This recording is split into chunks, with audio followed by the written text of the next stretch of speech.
Selamat malam semuanya, ya ini F-Talk edisi 25 Januari 2024. Seperti biasa, malam ini kita akan berikan update market IHSG dan juga membahas ide-ide yang masuk di kolom komentar F-Talk edisi kemarin 24 Januari. Ya, cukup banyak yang masuk, terima kasih untuk Bapak Ibu yang sudah berkontribusi memberikan ide yang akan kita bahas di F-Talk malam ini. Silahkan isi kembali di kolom komentar ya. F-Talk edisi selanjutnya apa yang menarik untuk dibahas ya, silahkan isi di kolom komentar F-Talk edisi malam ini ya. Oke, sebelum saya mulai, malam ini ada titipan dari admin, informasi eksklusif untuk penonton F-Talk. Mungkin bagi Anda yang menunggu, yang bertanya atau waiting list ya. Nah, malam ini promo untuk peer dan juga peers besok. Jadi informasi ini belum dipublikasikan di media sosial manapun ya, hanya ada di F-Talk ini dan mungkin baru besok pagi dipublikasikan oleh admin di Telegram ataupun di Instagram dan di YouTube komunitas.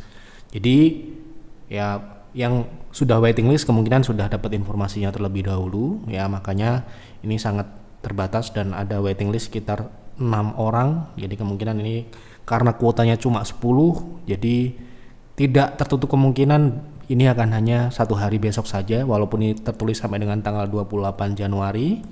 Jadi kemungkinan ini ya semoga Bapak Ibu kebagian gitu ya, bagi yang memang benar-benar membutuhkan peer dan peers ya.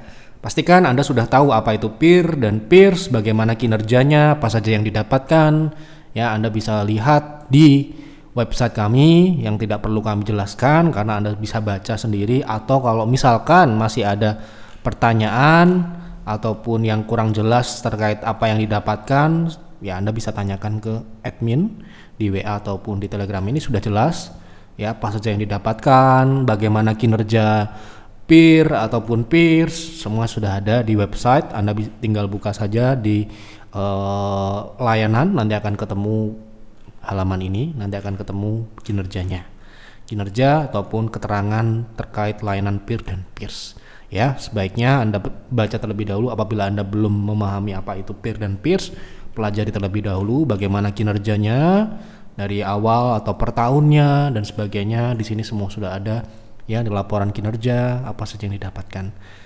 Kalau masih ada yang kurang jelas, sekali lagi Anda tanya ke admin di WA ataupun Telegram. Ini promo terbatas, hanya untuk 10 member, dan kemungkinan kalau waiting listnya sudah membayar malam ini ya kemungkinan tersisa hanya 4 untuk peer ya. Jadi silahkan apabila Anda ingin join peer dan peers. Kita mulai dari IHSG terlebih dahulu. Hari ini IHSG turun 0,69% ya, sesuai dengan apa yang kami sampaikan di Stockcall dan masih mengarah ke target yang kami sudah pasang ya. IHSG lanjutkan proses koreksi di minggu akhir bulan Januari 2024 ini ya, dimana targetnya adalah 7.100 sampai dengan 7.090. Sampai dengan saat ini target tersebut belum dicapai. Itu adalah target kedua setelah 7.200. Sebenarnya targetnya itu bisa lebih dalam, yaitu di bawah 7.000, karena apabila Anda lihat di sini terdapat sebuah gap terbuka di 6.900 dan ini juga merupakan dulunya adalah resisten yang sekarang ini harusnya bertindak sebagai support yang harus diuji. Jadi koreksi ini masih dalam proses yang sama dengan apa yang kami sampaikan dengan perkiraan di awal Januari kemarin ya. Seperti itu, kita langsung masuk ke pembahasan saham yang pertama. Mohon pandangan secara umum terkait saham komoditas CPO. Apakah sudah bisa kita masuk kembali di saham CPO, buyback ataupun menambah? Catatan saya hold, ini bagus ya, konsultasi ini harus seperti ini yang bagus supaya kita bisa bayangkan kira-kira akan seperti apa nantinya ya. Saya hold TAPG di 670, persentase 15% portofolio, jadi 15 PV kalau kita konversikan ke PV. Kemudian punya 4 saham dengan perbandingan 25% per saham. Wah, berarti cukup besar. Apakah 10%? Berarti kalau 4 saham, punya 4 saham dengan perbandingan Ini berarti sudah punya atau bagaimana ya? Ini harusnya diklarifikasi dulu. Misalkan ini kan sudah punya 15%. Apakah maksimalnya adalah 25% ini per saham? Apakah 10%? Nah, ini berarti target TAPG ini yang dimaksud adalah mungkin targetnya adalah masuk di 25 PV gitu ya.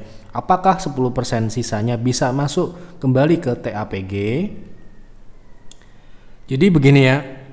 Kalau untuk strategi alokasi seperti yang ada di PIR dan di PIRS, kami tentunya mengacu pada size atau market cap ya. Selain ya pertimbangan-pertimbangan yang lain, yang paling utama dilihat apakah kita memasukkan posisi terlalu besar ataupun terlalu kecil, atau yang nantinya mengerucut ke strategi portfolio di bagian alokasi itu adalah size-nya ya. TAPG sendiri berapa market cap-nya, apakah dia termasuk small, middle, atau big caps gitu ya. Kita perlu tahu itu ya sebagai investor. Nah, kalau kita lihat dengan size 10,7 T gitu ya, kita kategorikan saham TAPG ini masuknya ke small caps.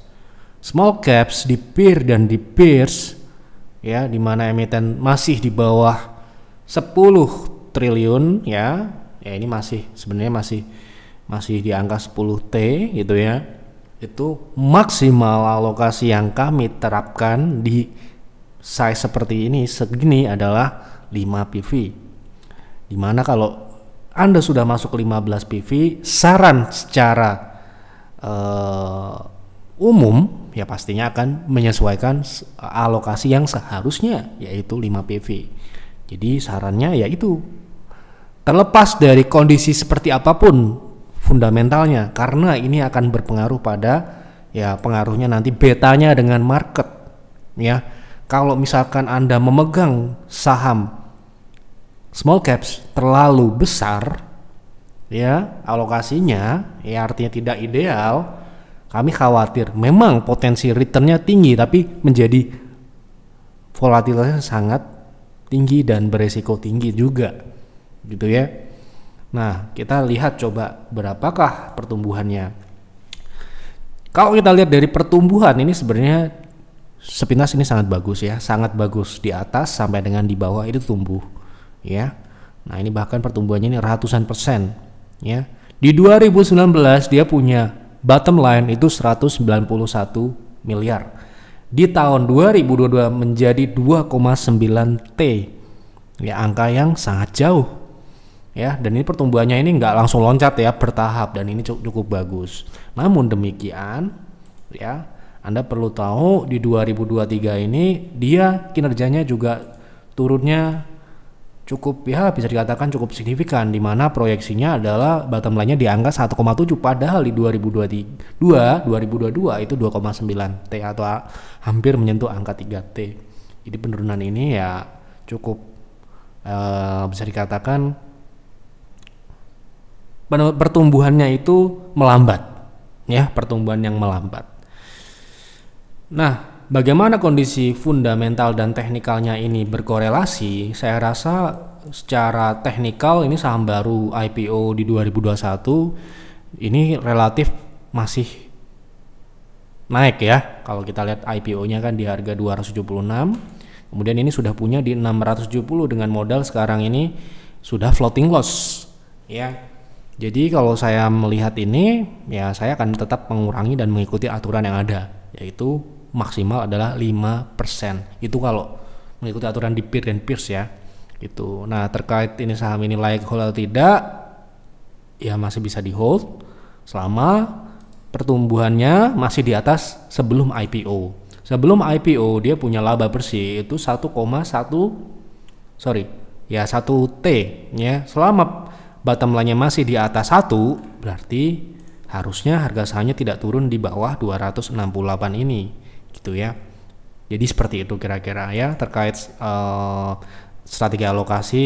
Silahkan Anda pakai, boleh atau tidak, terserah Anda. Tapi kalau mengacu pada aturan di PIR dan di PIRS, di mana size 10T itu adalah 5 PV ya, berarti harus dikurangi. Tetapi kalau Anda tetap menggunakan 15 PV atau maksimal 25 PV, karena di kami maksimal itu 20 ya. Itu pun kalau kita masuk, contohnya kita di 2020 kita bisa sampai dengan 20 PV, itu kita masuk di saham seperti Bank Mandiri, Telkom, BRI ya. Itu bisa beli sampai dengan, itu pun nggak sampai 20 PV ya. Jadi memang kita kalau Anda mau fokus di 4 saham ya, alokasinya kemungkinan di angka maksimal 20 itu Anda bisa pegang 4 saham, sisanya adalah cash on hand ya, menurut saya seperti itu. Tapi kalau itu pun juga harus mempertimbangkan size dari saham tersebut. Kalau dia terlalu kecil, khawatir ya, apalagi dia komoditas ya, akan menggerus kinerja secara umum ya, seperti itu. Oke, kita lanjut ya. Kalau Anda mungkin member, bisa langsung konsultasi ke advisor ya, supaya lebih detail nantinya sahamnya apa sih, yang lain apa gitu. Ini tergantung sekali ya. Selamat sore Pak Yev, mohon bantuannya untuk dibahas saham MLBI untuk swing jangka menengah. Berapa potensi keuntungan dan potensi kerugiannya, risk rewardnya gitu ya. Oke, kita lihat.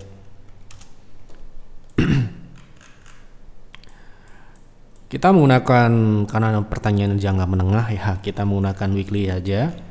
Untuk saat ini menurut saya saham ini berpotensi swing turun, melanjutkan swing turun ya. Jadi kalau kita masuk di saham yang swingnya adalah swing turun ya, berarti kita nggak masuk untuk saat ini ya, atau tunggu dia turun ke target turunnya.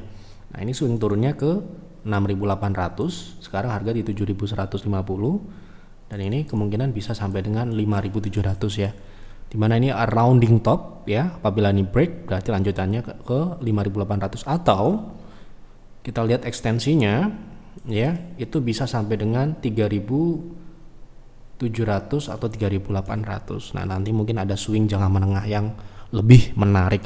Yang jelas sekarang ini yang berjalan adalah swing turun. Sebagai swing trader ya, tentunya kalau kita melihat saham ini sedang swingnya turun, hal yang dapat kita lakukan adalah melihatnya dan menyiapkan target-target turunnya, begitu ya, bukan beli loh ya.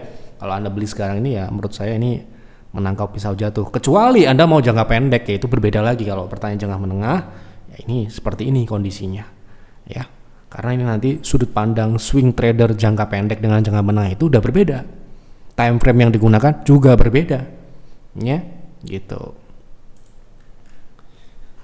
Oh ya, risk rewardnya kalau beli di harga saat ini, oh ini pertanyaannya ya, kalau misalkan saham ini rebound katakanlah ini ke resist terdekat gitu ya, yang memungkinkan itu sekitar 4% sampai dengan 8%. Itu swing yang masuk akal dalam proses turun, dan ini sifatnya jangka pendek ya, tidak cocok untuk swing jangka menengah. Nah kalau dia ternyata lanjut turun, itu risknya ya, itu 20% dari harga saat ini loh, harga terakhir saat ini ya, seperti itu. Semoga dapat dipahami. Pak izin bertanya terkait brand, apakah sudah selesai pullback-nya? Apa ini pullback ya? Karena kemarin saya lihat PTR jual di harga 5775, saya juga jual namun ingin buyback, kira-kira bisa berapa Pak tunggunya? Oh, brand hari ini turun. Kemarin kita jual tepat di 5.700-an ya. Sebentar saya cek dulu, saya juga nggak ingat. Yang jelas PTR sudah jual kemarin ketika dia naik.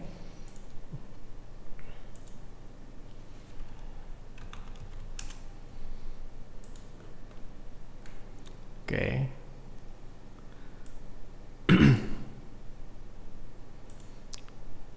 Ini ya, kemarin kita jual di 5.775 jam 19 jam ya pagi. Kemudian kita switch ke Koka ya, hari ini juga profit alhamdulillah gitu. Nah,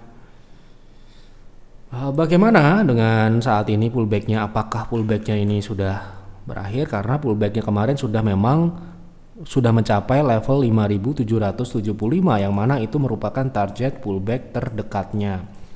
Nah, apakah pullback ini sudah selesai dan tidak berpotensi melanjutkan pullback ke target berikutnya? Sementara ini ya ini bisa diartikan sebuah lower high. Lower high berarti kalau kita tarik trend line akan seperti ini. Ya. Kapankah sebuah tren turun ini berlanjut? Apabila sebuah saham melewati lower low yang terakhir, ya, lower low terakhir dia bentuk di 4.450, sehingga dapat dikatakan penurunan yang terjadi hari ini belum bisa dikatakan konfirmasi lanjutan tren turun atau berakhirnya sebuah koreksi naik. Koreksi di dalam tren turun yang namanya pullback. Oke. Jadi ya ini masih belum berakhir pullbacknya, bisa aja dia break dan melanjutkan kenaikan ke target yang selanjutnya, yaitu misalkan di angka 6.500 ya. Jadi secara probabilitas dia masih besar untuk lanjut pullback ya. Nah, jika dia turun di bawah di sini terbentuk sebuah support yaitu di 5.000, katakanlah 5.000 level psikologis. Kalau itu dilewati, probabilitas untuk lanjutkan pullback itu mengecil ya. Jadi kalau tidak salah ingat, probabilitas sekarang ini masih 70-an persen.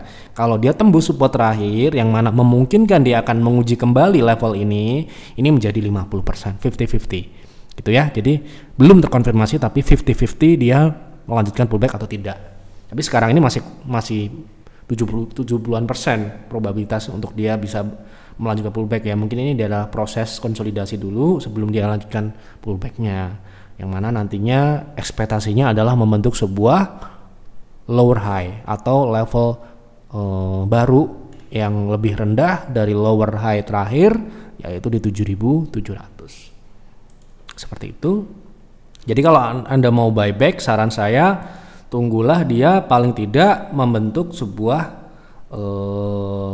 support ya, karena ini support terakhirnya di 5.075 ini. Kalau dia rebound, Anda bisa ikuti itu dengan proteksi ketat. Untuk apa? Untuk mengantisipasi jika dia breakdown dari 5.000 ya. Seperti itu strateginya.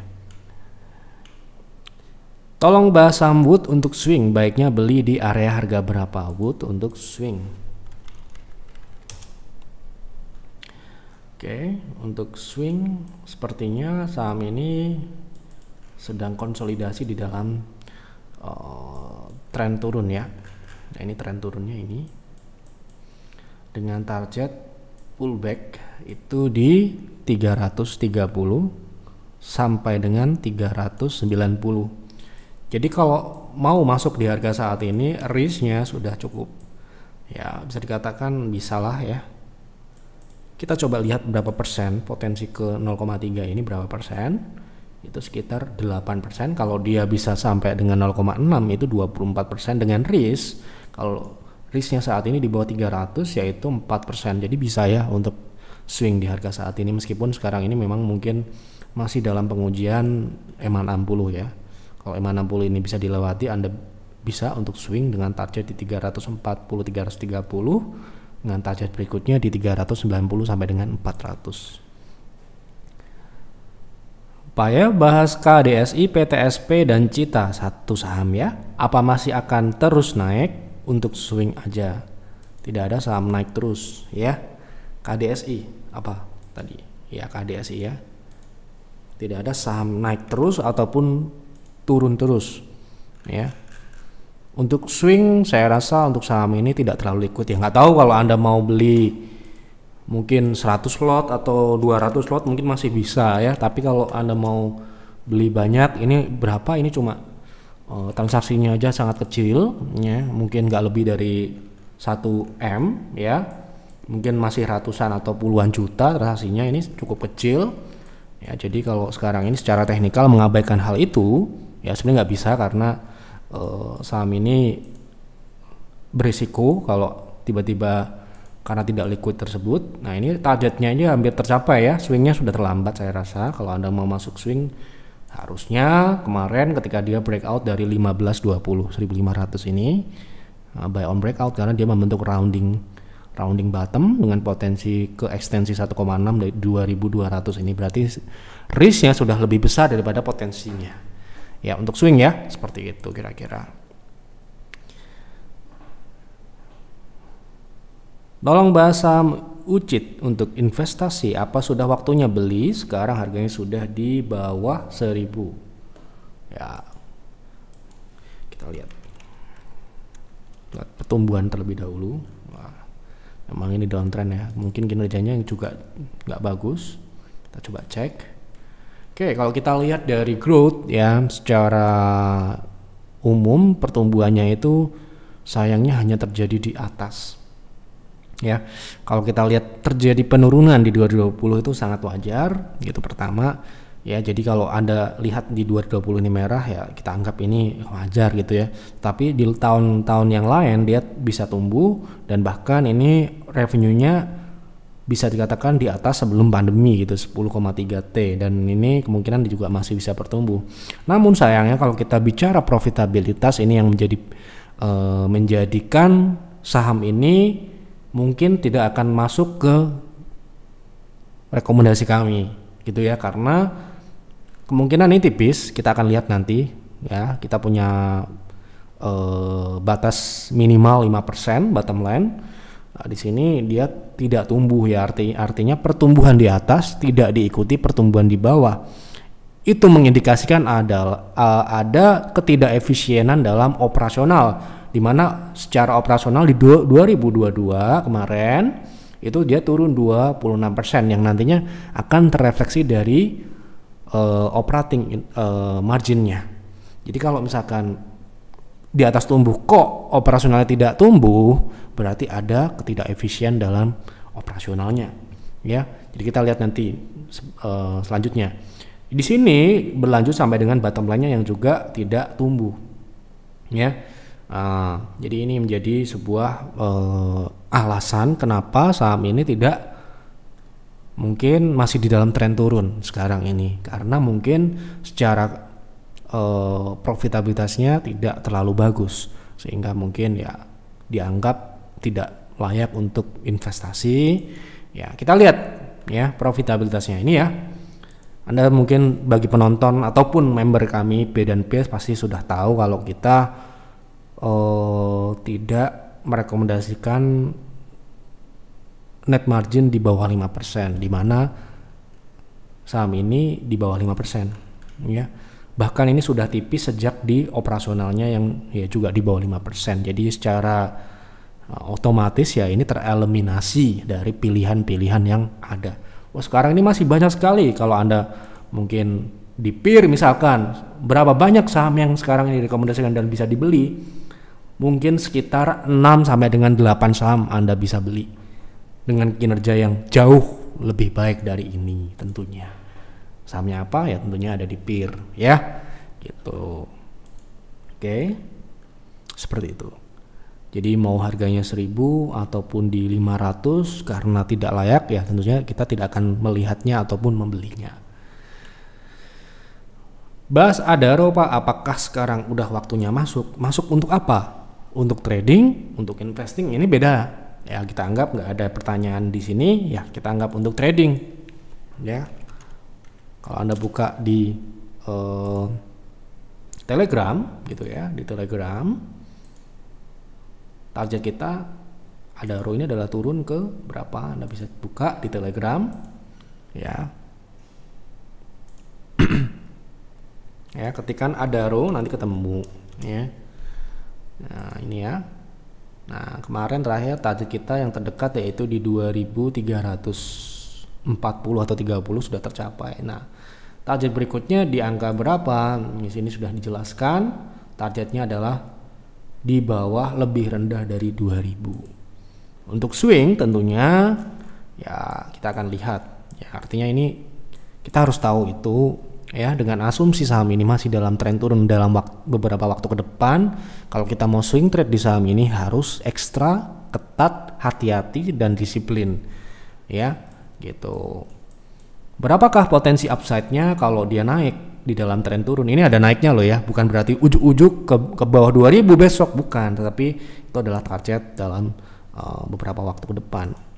Nah ini kalau dia bisa naik ini cuma 3%, kalau dia ke EMA 60 itu 5%. Jadi ya kurang menarik ya. kalau Anda mau masuk sekarang. Tetapi sekali lagi, ini tidak sebuah patokan. Kalau Anda mungkin butuh profitnya cuma 3 atau 5%, mungkin ini bisa-bisa aja. Ya ini maksimal 5%, ini pun sulit ya. Dengan risk yang kecil juga ya, kalau Anda proteksi ketat di 2320 itu sekitar 1 sampai dengan 2%. Ya, seperti itu. Jadi lain kali kasih tahu waktunya masuk untuk apa, trading, investing, seperti itu ya, supaya apa? Jawabannya nanti sesuai ya. Takutnya Anda bertanya seperti ini, ternyata saya jawab trading, Anda pengennya investasi ya. Jadi konsultasi itu harus jelas supaya jawabannya juga sesuai. Buzzword Pak, kenapa turun? Ya namanya saham naik dan turun itu hal yang wajar ya. Sudah 10%. 10% dari mana? Ya. 10% dari mana? Itu loh. Ya. Ini kan pertanyaan kemarin ya. Kenapa kok turun? Ya ini downtrend. Jelas ya. Nah ini downtrend. Ya namanya saham nggak ada ya turun terus, pasti ada naik-naik, tapi ini tren turun gitu loh. Jadi kalau Anda melihat penurunan sebuah saham di dalam tren turun ya itu wajar karena namanya juga downtrend ya gitu. Dan ini tren turunnya ini juga terakselerasi, artinya ini cukup ekstrim gitu ya. Mungkin ini bisa menguji support di 1600 ke bawah ya, bahkan bisa ke 1300 gitu. Tetapi ini di dalam tren turun yang koreksi ini ya. Nah, kita lihat tren yang lebih besar. Tren yang lebih besar seperti apa gitu ya. Nah, ini belum dipatahkan. Berarti ini kemungkinan bisa turun mengarah ke pengujian uptrend line support. Uptrend line support itu kan sifatnya juga dinamis ya, semakin lama semakin tinggi. Ya, dan sementara ini support terdekatnya di 1600 sampai dengan 1535. Jawabannya kenapa kok turun sampai dengan 10%? Ya ini downtrend ya, dalam tren koreksi. Nah, oke. Gitu. Oke, selanjutnya bahas SIDO Pak, tidak ada pertanyaan bahas yang seperti apa, jadi mohon maaf sekali lagi, silahkan direvisi.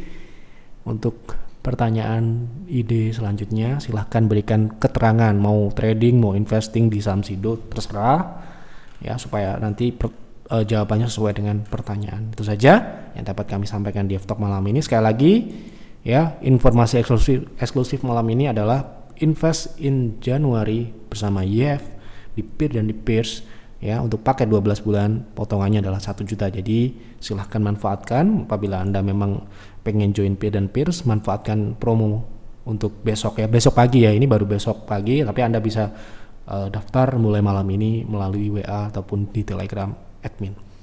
Baik, seperti itu yang dapat kami sampaikan di F-Talk malam ini. Terima kasih sekali lagi untuk Bapak Ibu yang sudah menonton di F-Talk dan juga memberikan ide. Silahkan isi kembali di kolom komentar saham apa dan kenapa saham tersebut menarik untuk dibahas di F-Talk selanjutnya. Berikan keterangan, berikan pertanyaan. Seperti ini contohnya, ini sangat bagus. Yang saya harapkan adalah seperti ini, panjang seperti ini, supaya kita bisa membahasnya itu tidak terlalu singkat ya, ada edukasinya juga dan sebagainya. Silahkan Anda berikan sepanjang-panjangnya, karena tulis di kolom komentar itu gratis ya, Anda nggak perlu bayar jadi member dan sebagainya, Anda cukup ketik di kolom komentar saja. Itu saja yang dapat kami sampaikan di F-Talk malam ini. Mohon maaf apabila ada kekurangan atau kesalahan dalam penyampaian. Selamat malam dan selamat beristirahat.